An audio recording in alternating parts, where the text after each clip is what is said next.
Hello everyone. तो कैसे आप सभी लोग। तो आपका स्वागत है ए टेक ज़ेनज़ी के अंदर। तो आज हम इस वीडियो के अंदर बात करने वाले हैं म्यूचुअल फंड्स के रिगार्डिंग कि जो म्यूचुअल फंड्स है आपने कोई भी जैसे म्यूचुअल फंड्स लिया हो और आपने रिसेंटली अपना जो बैंक अकाउंट है आपने वो क्लोज कर दिया हो और आपकी जो म्यूचुअल फंड्स का जो रिडक्शन अकाउंट है वो आपका क्लोज बैंक अकाउंट है, लेकिन आपको जो रिडक्शन है नए बैंक अकाउंट में चाहिए और आप इस चीज़ के लिए परेशान हो रहे हो, तो आप बिल्कुल सही वीडियो में आए हो क्योंकि रिसेंटली मैंने ये प्रॉब्लम मैंने खुद भी फेस की है। एक्चुअली मेरा जो बैंक अकाउंट था बंधन बैंक में था और उसके कुछ चार्जेस लगने के कारण मैंने जो अकाउंट था वो मैंने क्लोज कर दिया था कि मुझे एक्स्ट्रा चार्जेस लग रहे थे इस कारण से। तो हुआ कि मैंने जैसे वो अकाउंट क्लोज किया तो मैंने अपना नया अकाउंट खोल लिया पंजाब नेशनल बैंक के अंदर। तो प्रॉब्लम ये आई कि जैसे मैंने जब वो अकाउंट मैंने खोला और मैंने जो पुराना अकाउंट जो बंधन बैंक का था वो मैंने क्लोज कर दिया कि जो मैंने जो म्यूचुअल फंड्स लिए थे ग्रो ऐप से थ्रू लिए थे, तो उस टाइम मैंने क्या किया कि जो भी अकाउंट वगैरह थे वो मैंने चेंज किए नहीं और मैंने कोई चेकबुक वगैरह रखी नहीं। तो हालांकि ये होता है कि अगर आपको म्यूचुअल फंड वगैरह चेंज करने रहते हैं तो आपको एक पुराना चेकबुक चाहिए रहता है जो डिमांड करते हैं। लेकिन आज मैं आपको इस वीडियो के अंदर जो मेथड बताने वाला हूँ कि इसके अंदर आपको है ना चेकबुक की कोई रिक्वायरमेंट नहीं रहेगी। इन केस आपके पास पुराने बैंक अकाउंट का चेकबुक नहीं है तो भी आप अपने म्यूचुअल फंड्स को आप चेंज कर सकते हैं। बैंक का जो रिडक्शन स्टेटस है आप उस चीज़ को चेंज कर सकते हैं। तो इस वीडियो में जानते हो कैसे करेंगे, तो बने रही वीडियो के अंदर। तो सबसे पहले आपको ना ये पता रहना चाहिए कि आपने म्यूचुअल फंड किसे कहाँ से परचेज किया। ऑफिशियल देखा जाए तो आपको पता ही होगा, आप वीडियो तक आए हो तो, कि अगर देखो आप दो तरह के होते हैं यूजर्स। एक तो जो डायरेक्ट म्यूचुअल फंड जो उनके जो प्रोवाइडर है डायरेक्ट वही से करते हैं, मान लो मोतीलाल ओसवाल है, एक तो डायरेक्टली सेल कर रहा है, एक ग्रो है जो एक ब्रोकर की तरह सेल कर रहा है। तो मैंने मेरे सिनेरियो में क्या हुआ था, मैंने ग्रो से परचेज किया था। तो उसको अब हम कैसे क्या करेंगे, जैसे मैंने आप भी मान लेते हैं आपने ग्रो से परचेज किया है तो समझ लेते हैं कि आप उसको कैसे आप अकाउंट को चेंज करेंगे। बैंक अकाउंट का आपके पास चेकबुक नहीं है, कोई दिक्कत नहीं है पुराने वाले की। नया अकाउंट है उसकी चेकबुक आई है तो भी कोई इशू नहीं है, आप इजीली उस चीज़ को चेंज कर सकते हैं।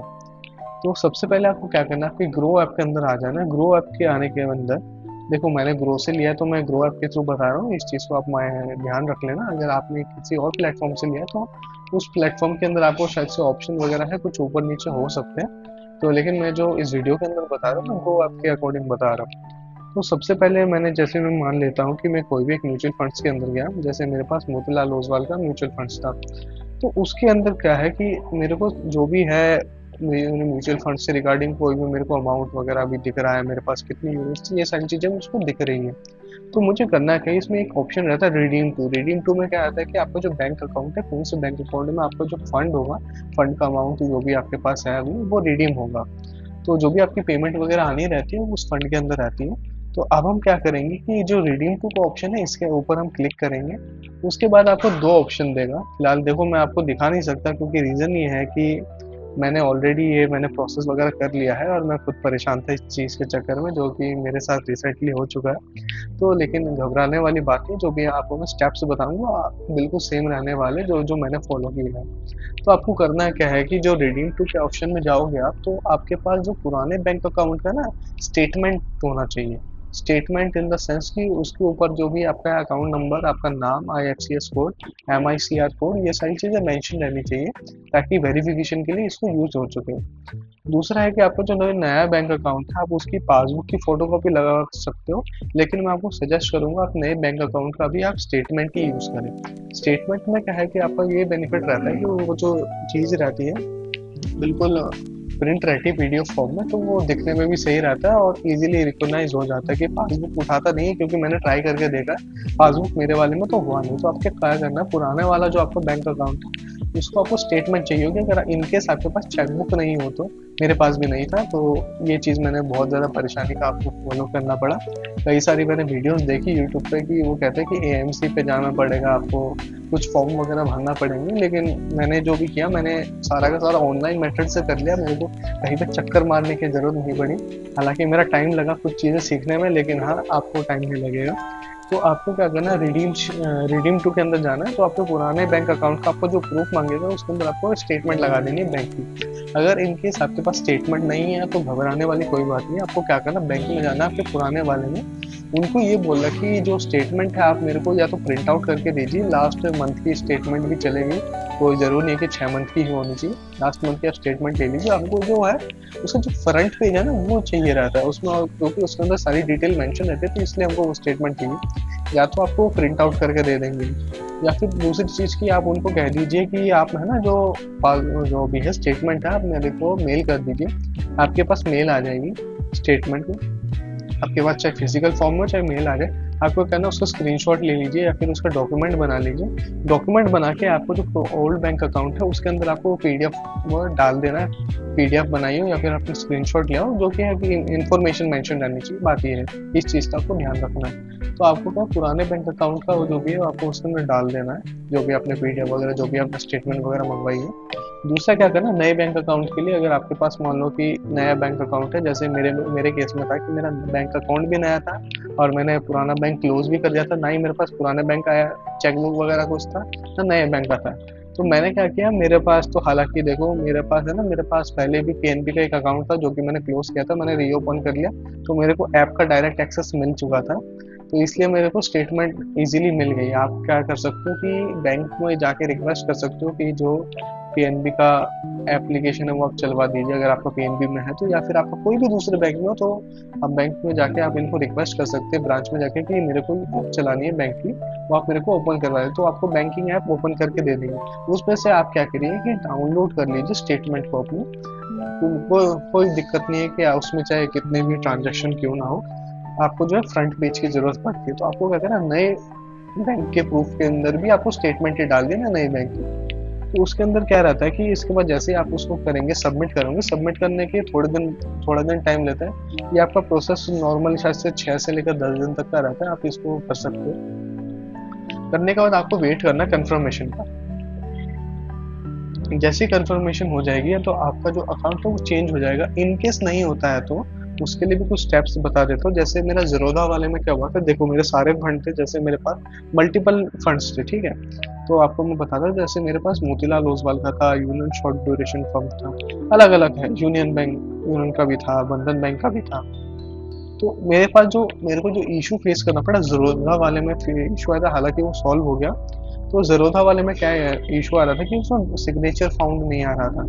तो इसके लिए आपको क्या करना, अगर आपका ज़ीरोधा का है या फिर कोई भी है कि उसमें अंदर सिग्नेचर मिसमैच का इशू आ रहा है कि प्रूफ डालने के बाद भी, तो आपको क्या करना है, बेसिकली आपको जो म्यूचुअल फंड की जो एएमसी है ना, एएमसी तो आप डायरेक्ट मान लो फिजिकली तो आप जा नहीं सकते, अगर आप ऑनलाइन करना चाहते हो, आपके पास आसपास नहीं, मेरे भी आसपास नहीं था, तो फिर मैंने भी ऑनलाइन मेथड ही प्रीफर किया। हालांकि थोड़ा कॉम्प्लेक्स हो जाता है, लेकिन थोड़ा टाइम लगता है, लेकिन हो जाता है। तो अभी आपको क्या करना है कि जैसे ज़ीरोधा का था मेरा, तो मैं ज़ीरोधा पे जो सपोर्ट था, कस्टमर केयर का सपोर्ट, वहाँ पे जाके मैंने मेल किया कि मेरा ये फंड है, और मैंने जैसे बैंक डिटेल वगैरह चेंज करने के लिए मैंने डाली, तो ये चीज़ है कि ऑप्शन नहीं था मेरे पास कि सिग्नेचर वगैरह करने का कोई ऑप्शन नहीं था, तो आप मुझे बता दीजिए मैं सिग्नेचर वगैरह कैसे करूँ, और मेरे को बैंक अकाउंट चेंज करना है। आप उनको बताओगे, वो आपको ईजी टू प्रोसेस आपको बता देंगे।